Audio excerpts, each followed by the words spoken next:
या ठिकाणी मुख्याध्यापक श्री प्रदीप राजेसाहेब गायकवाड यांचा सेवापूर्ती सोहळा कालच संपन्न झाला. त्यानिमित्त दैनिक महाराष्ट्र प्रतिमाच्या वतीनं आपण या ठिकाणी त्यांची मुलाखत घेण्यासाठी आपण त्या ठिकाणी आलेलो आहोत.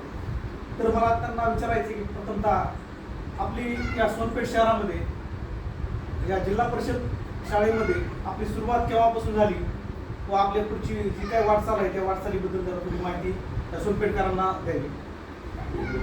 सेवानिवृत्त मुख्याध्यापक प्रदीप गायकवाड काल 31 जुलैला सेवानिवृत्त झालेला आहे. या ठिकाणी मी 1993 या साली जिल्हा परिषद केंद्रीय कन्या शाळा या ठिकाणी जॉईन झालो होतो आणि 31 जुलै 2026 रोजी याच ठिकाणी सेवानिवृत्त झालो आहे. या शाळेमध्ये 93ला जॉईन झालो असताना जी अवस्था होती आणि आजची अवस्था यामध्ये खूप बदल झालेला आहे. या शाळेमध्ये या सोनपेठ शहरामध्ये बरेच या शाळेतील माझ्या शाळेतील विद्यार्थी इंजिनियर डॉक्टर झाले. या जिल्हा परिषद शाळेमधील आज शहरामध्ये नगराध्यक्ष देखील आहेत आणि या शाळेमध्ये खूप मोठा बदल झालेला आहे.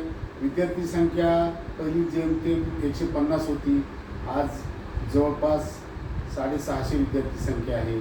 या शाळेचा जिल्ह्यामध्ये 3ऱ्या क्रमांकावर ही जिल्हा परिषदेची PMC शाळा आहे. या ठिकाणी आपण जी इंग्लिश मीडियम या ठिकाणी आणण्यासाठी देखील आपण त्या ठिकाणी प्रयत्न केलेला आहे, त्याबद्दल काही माहिती सांगा. सेमीसाठी ज्या प्रायव्हेट स्कूल आहेत त्यांच्याकडे सेमीसाठी मुलांना फीस भरावं लागत होती.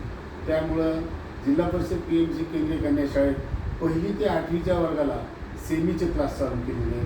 सेमीचं सिलॅबस, पुस्तक, गणवेश, खाऊ इत्यादी शासनाच्या सगळ्या सुविधा मिळतात म्हणूनच या शाळेकडं विद्यार्थ्यांचा ओढा आहे आणि गुणवत्ता दिल्यामुळं पालक देखील त्या ठिकाणी खूप मोठ्या प्रमाणात विद्यार्थी या शाळेमध्ये प्रवेश करतात. कालचा एक टोळगाव म्हणून पळी तालुक्यातले एका शाळेतले 35 विद्यार्थी या कन्या शाळेमध्ये प्रवेशित झालेले आहेत. आणि सोनपेठ शहरामध्ये जे सेल्फ फायनान्सच्या इंग्लिश स्कूल शाळा आहेत या ठिकाणचे देखील बरेचसे विद्यार्थी परत या शाळेमध्ये आलेले आहेत.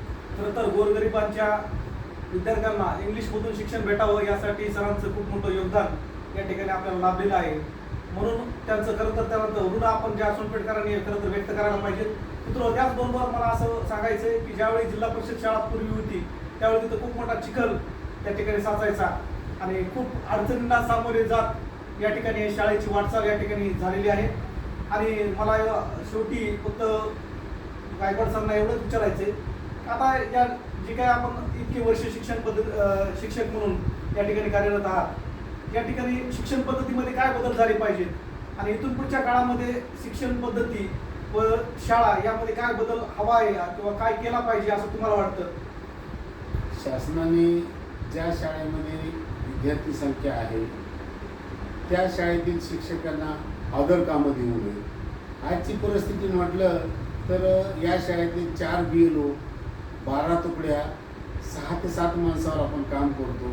गुणवत्ता द्यायची म्हटलं तर खूप मोठा संघर्ष करावा लागतो. यासाठी इतर कामं न देता शाळेचे शैक्षणिक काम करण्यास संधी द्यावी, त्यामुळं गुणवत्ता कायम टिकून राहील यासाठी शासनानं आणि रिक्त जागा आहेत त्या रिक्त जागा भरल्या पाहिजे. त्यामुळं विद्यार्थी, शाळा या सगळ्या बाबी टिकून राहतात आणि गुणवत्ता पाहिजे तशी आपल्याला घेता येईल. यानंतर खरं तर धन्यवाद गायकवाड सर. आपल्या सूचना आम्ही आमच्या या चॅनलच्या माध्यमातून सरकारपर्यंत आणि जिल्हा परिषद अध्यक्षापर्यंत निश्चितपर्यंत पोहोचवण्याचं काम करू एवढंच बोलतो आणि आपण आम्हाला वेळात वेळ काढून आम्हाला मुलाखत दिली त्याबद्दल आपले आभार मानतो. धन्यवाद.